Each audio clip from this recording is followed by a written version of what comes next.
materi ini adalah dari mesin ini ya, dari mesin 1TRFE. Nah, di sini akan dijelaskan nanti ya komponen-komponen yang mungkin bisa membedakan dengan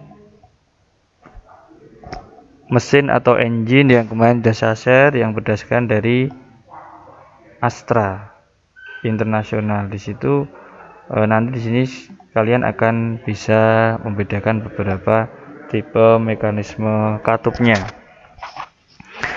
Ya, di sini adalah mesin 1TRVE yang mempunyai 4 silinder. cc-nya adalah 2T0 atau 2000 cc menggunakan 16 katup DOHC double overhead camshaft dengan VVTi variable valve timing intelligent dan chain drive. Nah, di sini untuk mekanismenya menggunakan chain atau rantai. Selanjutnya keterangan berikutnya mesin ini lebih detailnya ini ada di placementnya ini yang cc-nya tadi ya. Selanjutnya bor stroke langkah ini diameter sama langkah 86 sampai 86,0. Nah, kompresi rasio 9,8 banding 1. Nah, melihat dari ini nanti bisa mempengaruhi bahan bakar yang digunakan compression ratio. Oke, di sini kita lihat seperti kemarin komponen utama mesinnya yang dijelaskan di sini, yaitu yang pertama adalah silinder head cover atau tutup kepala silinder. Ya, terus ada stainless steel exhaust manifold exhaust. Di sini ada. Selanjutnya long nozzle 4 hole tipe injektor. Nah, ini injektornya di sini.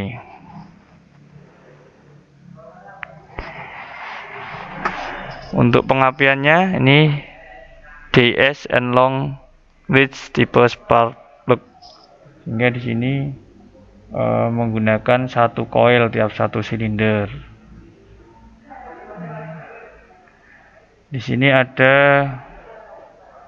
throttle body.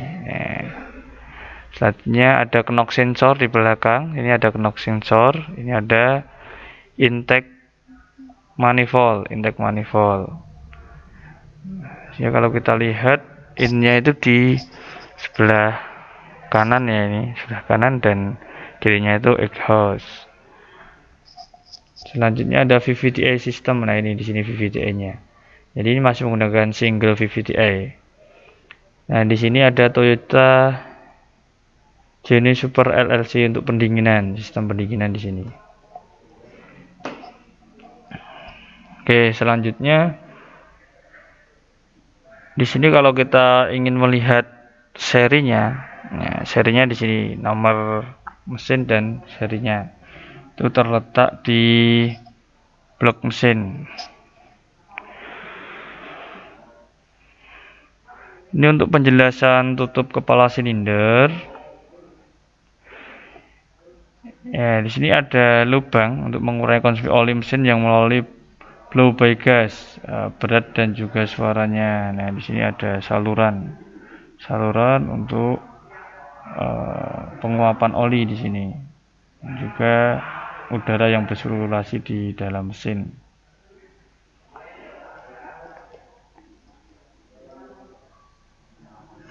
Nah, di sini sealnya acrylic rubber. Sealnya yang mungkin secara periodik juga harus diganti ketika terjadi kebocoran pada seal tersebut. Kepala silinder.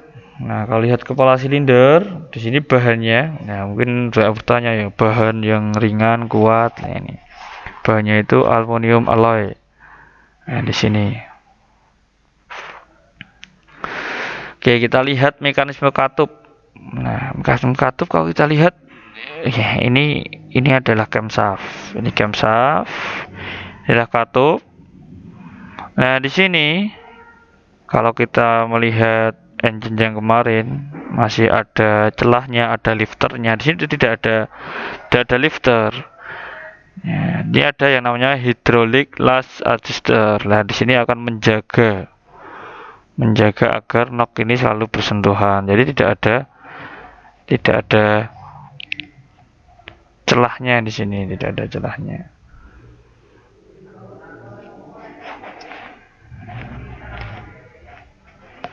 Oke, kelengkapan mesin ada blok silinder. Ya, terbuat dari cast iron, memiliki sirip untuk memperkuat rigiditas dan mengurangi suara dan getaran. Nah, di sini. Ini bak olinya masuk di sini ya, setilnya di sini. Nah, sama bahannya aluminium alloy. Untuk piston, nah ini dibuat dari aluminium alloy juga, menggunakan ring piston low tension untuk mengurangi keausan. Coba untuk kalian perhatikan di sini ringnya itu berbeda. Kalau kita lihat secara detail, walaupun ini sama-sama ring kompresi pertama dan kedua itu berbeda. Jadi ketika kalian melepas ring torak, jangan sampai terbalik. Ya, bisa terpasang, tapi untuk bentuknya ini disesuaikan dengan kebutuhan dan mempunyai manfaat yang berbeda ya. Oke. Selanjutnya di sini ada bearing crankshaft. Nah, bearing crankshaft. Nah, biasanya yang kemarin saya sampaikan bahwa bearing ini biasanya dikatakan di bengkel itu bantalan duduk. Nah, ini menghubungkan atau sebagai bearing antara crankshaft dan blok silinder. Nah, dan ada juga bearing ini nanti yang antara crankshaft dan batang torak. Nah, bearing crankshaft yang tak memiliki kuku atau claw. Nah, di sini ya, micro groove. Nah, ini ada garis untuk celah oli. Ya, perhatikan di sini. Tanda ini perhatikan. Nah, ini diperhatikan. Yang piring atas ini piring bawah. Atasnya di sini ya, ketika dibalik seperti bawah, tapi ini di atas dari crankshaftnya. Nah, di sini ada hole atau lubang. Nah, upper bearing ini yang atas ya, yang atas tadi ketika dipasang dia ditempatkan, ada hole-nya di sini, ada lubangnya. Fungsinya apa? Di sini namanya lubrication hole atau lubang pelumasan. Sehingga ini ditempatkan nanti akan melumasi di celah-celah ini. Ya.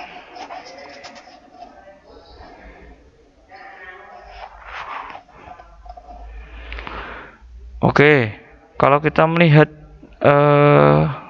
pemasangan bearing ini yang bearing bawah ya, bearing bawah. Nah, antara B dan C itu sekitar, nah ini pengukuran ini B dan C celahnya 0,3 atau kurang, 0,3 atau kurang, sehingga sangat kecil. Ya, kalau kita ngukur ya harus menggunakan vernier caliper yang ketirtanya 0,01 itu juga bisa, 0,02 bisa. Yang penting nanti hasilnya penggunaan 0 di bawah dari 0,3 mm. Nah, konsepnya di tengah, misalnya selisihnya harus sedikit. Ini sama ya, ini referensinya ya, yang crank journal. Nah, ini jurnal bearing atas.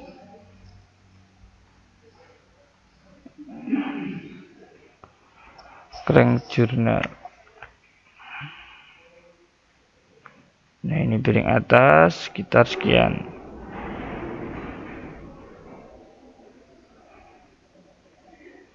Ini yang piring bawah.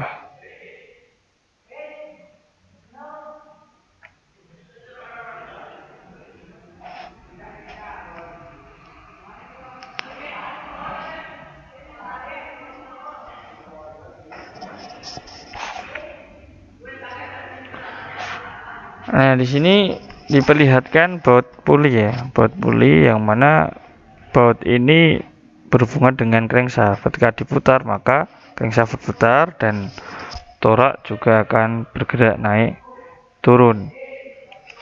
Oke, ini sedikit perbedaan kalau kalian besok bongkar dari mesin untuk praktek. Nah, di sini terdiri dari roller rocker arm, hydraulic lash adjuster, dan sistem VVT-E. Nah, ini yang saya sampaikan tadi. Ada hydraulic lash adjuster. Nah, di sini yang bawah tadi. Nah, ini hydraulic lash adjuster. Nah, ini. Nah, ini nanti mendapatkan roller rocker arm. Nah, kalau lihat di sini ada oil delivery pipe. Atau di sini ada pipa untuk menyalurkan oli ke tiap-tiap knob ini.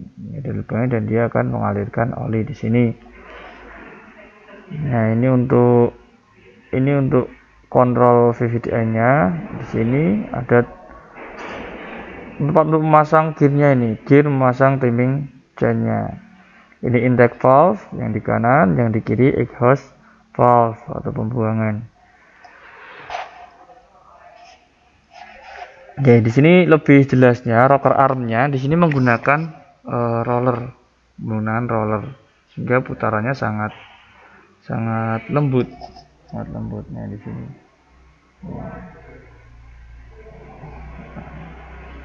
Ada roller rocker arm.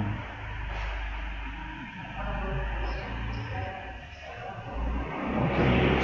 Ini cara kerjanya semacam ini.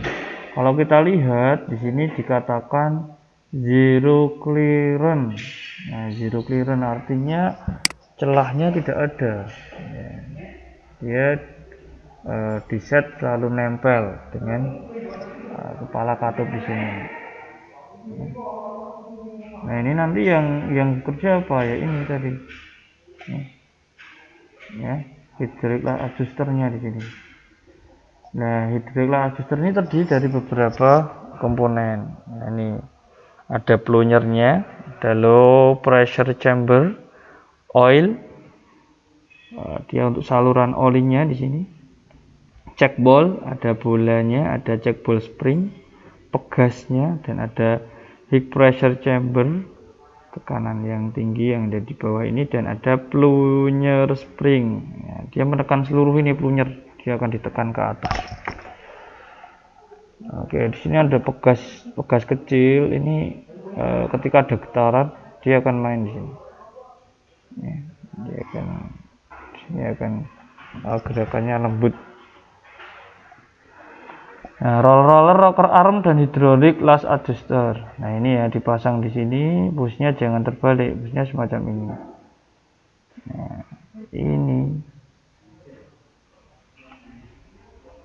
ini kepala katup.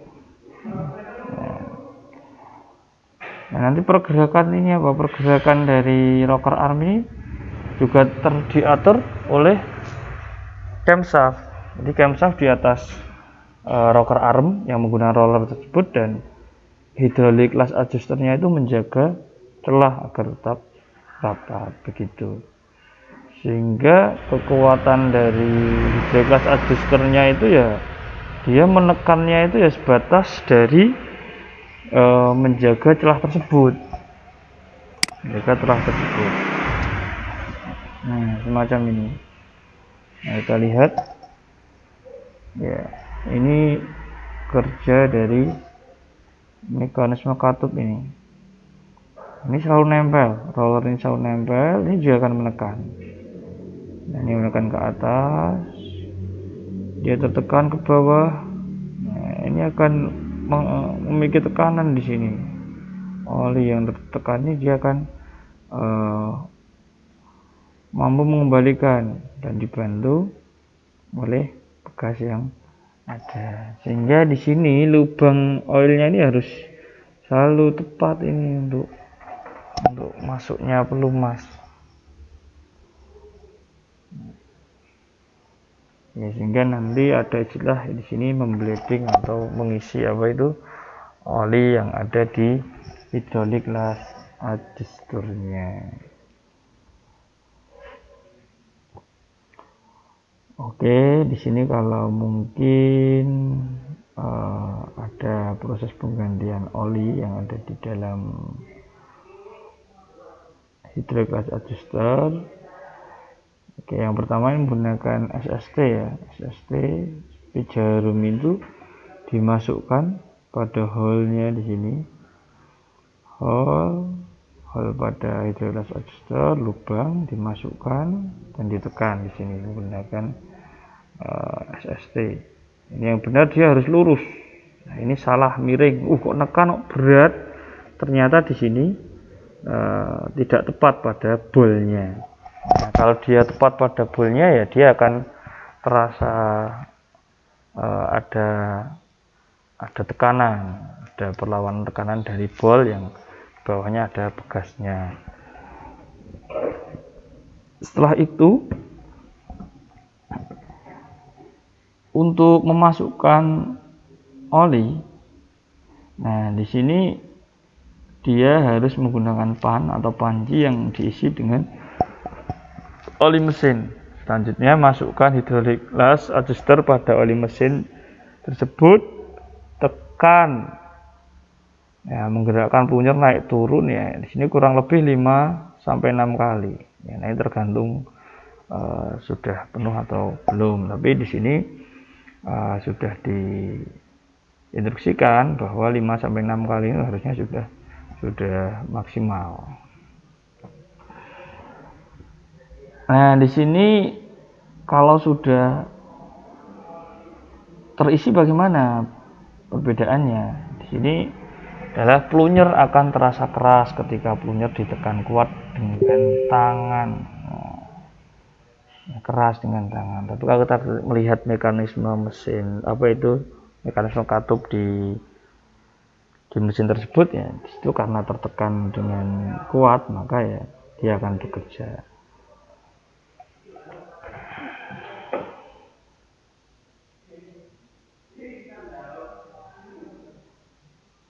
Ganti dengan yang baru jika plunger bisa bergerak walaupun olinya sudah diganti 3 kali ya. Mama dicoba terus kok dia tidak mau keras dan mau dengan tangannya dia bisa bergerak, maka ya harus diganti. Dianggap bahwa hydraulic las adjustornya itu rusak. Oke, di sini ada juga tambahan ya, sistem pendingin mesin ya. Dia menggunakan coolant dari Toyota ya, kapasitas ya kurang lebih 7 ya. Ada pemeriksaan temponya dalam segi tiap 40.000 ya, diganti pertama 160.000, berikutnya setiap 80.000 km. Cukup panjang jaraknya. Oke, intake dan exhaust. Kita melihat intake manifold di sini. Kalau praktek ini sudah dilepas khusus dari engine. Nah, ini. Tapi jangan terbalik. Nah, ini melakukan asnya ini bisa kadang terpasang terbalik. Nah, ini throttle bodinya. Ini terus ada intake manifold, exhaust manifold sampai ke mufflernya, sampai ke outputnya.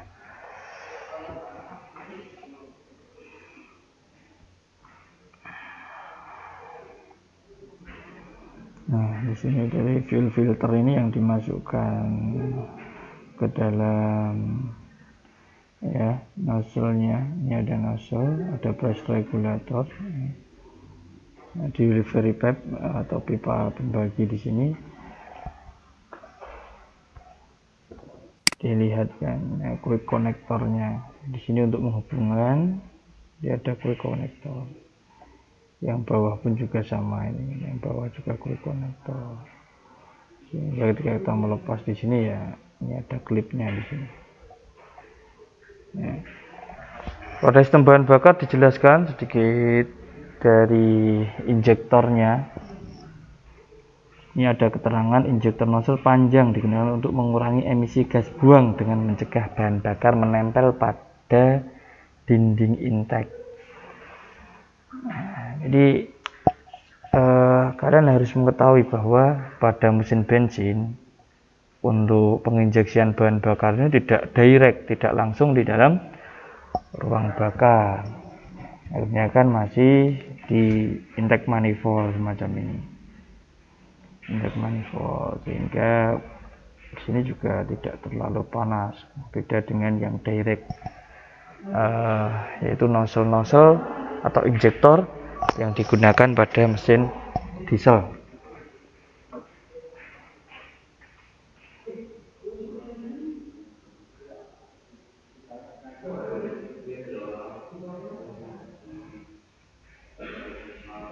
Ini bedanya long nozzle tipe, ini lebih panjang, ini ya, lebih dekat.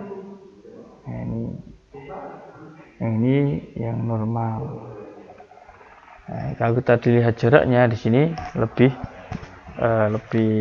dekat ketika menggunakan long nozzle tipe. Nah, ya panjang di bawahnya. Oke, ini fuel pumpnya ya, fuel pumpnya. Di dalam fuel pump itu pasti ada filternya, ada motornya. Nah, ini ada tangkinya juga sedikit dijelaskan.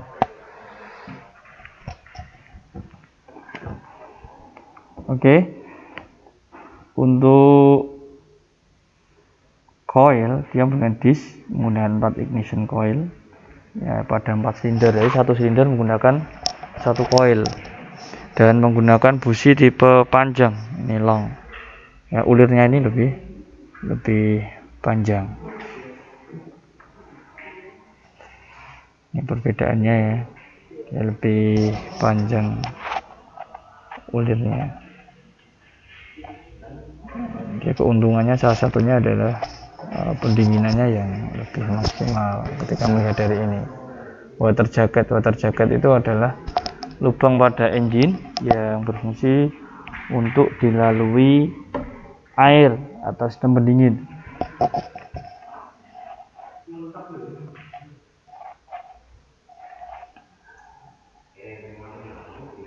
Nah, untuk spesifikasi, kalau yang standar itu dari Denso setnya adalah K20HR U11 ya, sekitar ya, panjangnya sekitar 26,5 mm. Untuk celah busi pada engine ini adalah 1 mm sampai dengan 1,1. Nah, ini enak ya, jadi ketika kalian setel ya cukup satu filler, karena biasanya filler yang 0,1 ya ada ya 0,1. Jika kita menggunakan satu filler yang 1 mili ini sudah bagus, sudah masuk standar. Jarak penggantian dari busi ini setiap 20.000 km atau kalau bulan ya di angka 24 bulan. Oke, kita melihat puli yang ada di engine Innova ini ya. Ada 2 puli idle di sini, yang pertama, yang kedua. Nah, yang ketiga ada automatic tensioner. Nah, ini otomatis dia akan menekan ini ketika dipasang.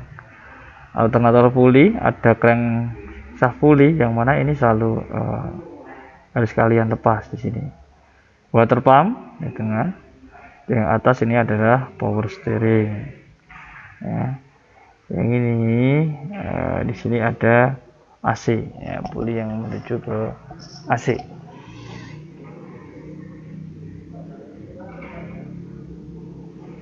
Oke, pemeriksaan beltnya itu lebih ya 20.000 km cek. Ini juga penampakan secara globalnya. Ini ada airflow master AFM, di sini ada filternya, di sini ada throttle bodinya dan intake manifold di sini. Ya. Terus ada crank position sensor, dia akan mendeteksi pergerakan dari crank. Yang atas di cam position sensor, dia akan mendeteksi noken as atau camshaft. Ya. Di sini ada FET tipe knock sensor. Nah, ini knock sensornya.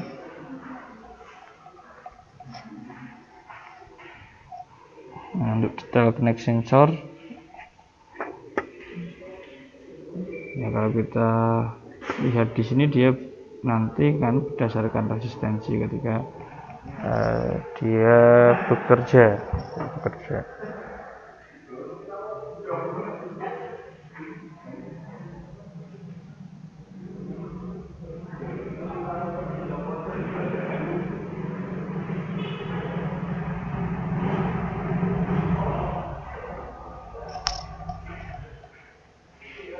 Nah, di sini ada ETCSI, Electronic Throttle Control System Intelligent. Throttle Control System Intelligent.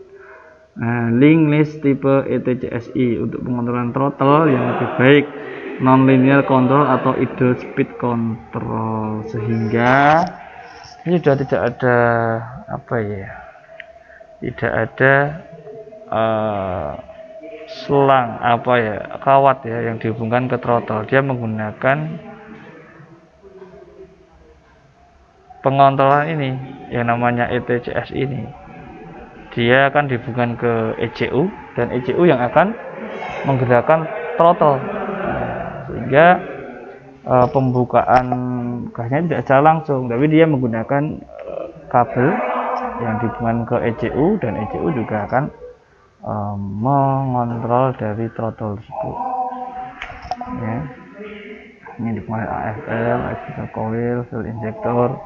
Nah, ini dua ini adalah aktuator, ini adalah sensor. Nah, ini juga sensor. Ini TPS throttle position sensor, ini juga untuk sensornya. Nah, ETCSI, nah di sini di dalamnya semacam ini. Ya. Ada reduksi gear, ya, ada gearnya untuk mengontrol dari throttle. Ya.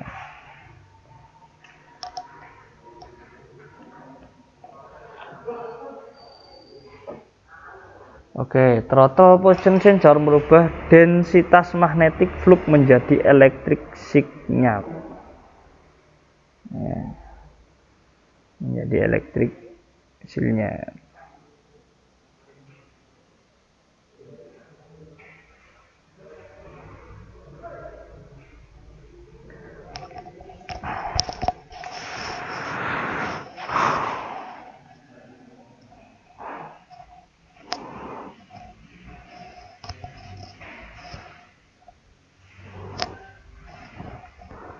Oke, konsepnya di sini. ETCSI, fail safe jika malfunction pada exhaust pedal position sensor.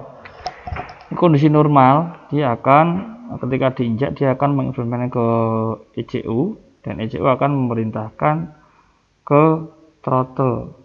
Ya, ke throttle. Ya, tapi di sini ada juga sensor. Nah, pada throttle tersebut yang juga dilaporkan ke ECU.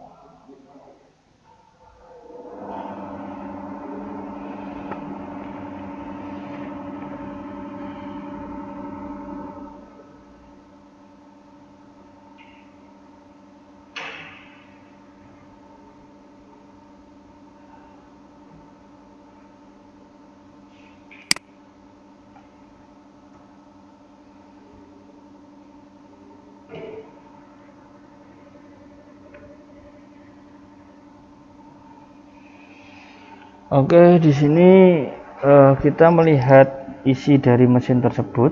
Selain crankcase-crankcase-nya tadi, ada kepala silinder dan juga blok silinder. Ya, isinya semacam ini. Ya, isinya semacam ini. Ada yang di sini camshaft timing oil control valve. Nah, ini ada pengontrol untuk timing camshaft di sini. Ada VVTi controller, ya. Ada camshaft position sensor, ada crankshaft. Nah, ini thermal sinyal yang diberikan ke ECU, dan ini ada water temperature sensor. Nah, di sini konsepnya VVTi itu apa? Konsepnya itu adalah untuk mengontrol intake camshaft sehingga menghasilkan valve timing yang sesuai dengan kondisi mesin. Jadi valve timingnya itu bisa bervariasi tergantung posisi atau kondisi mesin. Nah, VVTi ketika dibongkar itu ada semacam ini, timing rotor. Nah, timing rotor ini ya timing rotor, ada housing, ada rumahnya, ada lock pin di sini, ada lock pin. Ya, ada lock pinnya di sini. Ini ada rotornya di sini. Ya, ini yang muter yang ada di housing ini. Ada sprocketnya, ada gearnya, ini untuk tempat timing chainnya, dan intake atau camshaft, intake camshaft. Nah, ini ketika in operation, nah ini akan ada tekanan di sini, ada oil press menekan di sini. Ya, pada lock pin dia akan menekan set sehingga dia akan terjadi perubahan pada pembukaannya. Nah, kalau kita lihat alirannya dari mana, saya bingung ini alirannya dari mana. Ketika saya bongkar dari aktuator ini, aktuator yang mengalirkan oli, dia dialirkan, jadi tetap membutuhkan lubang yang ada di camshaftnya.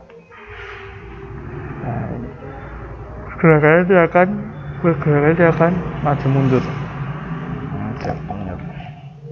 Ini ada koilnya, ini bukan magnetnya, kan peluncurnya ini bergerak maju mundur. Oke, itu ya untuk 1TR FE nya. Nah, ini hanya membedakan mesin 2TR dan 1TR. Ini sama-sama bedanya ini hanya di displacementnya. Kalau kita lihat sebenarnya ini cc-nya 2TR FE. Nah, sama ini ball extrude-nya sama. Ya, oke. Ini sama, pengapian juga sama.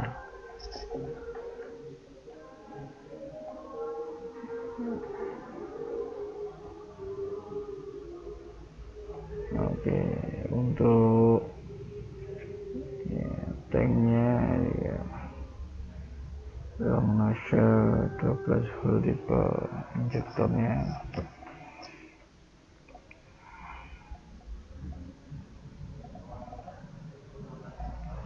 Oke, untuk fuel pump ini ya semacam ini ya, fuel pump control,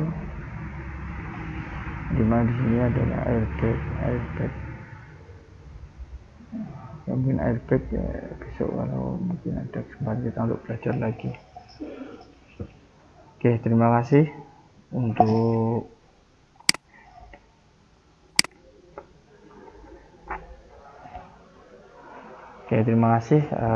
untuk materi kali ini. Semoga nanti bisa ya memberi gambaran apa yang akan kalian praktekkan di sekolah berdasarkan informasi atau dari mesin 1TR FE yang mana memang sangat beda, sehingga harus tahu ya. Untuk lebih lanjut nanti bisa dibuka di manual booknya. Terima kasih untuk kesempatan kali ini. Jangan lupa tetap semangat belajar ya, kita manfaatkan waktu dengan sebaik-baiknya.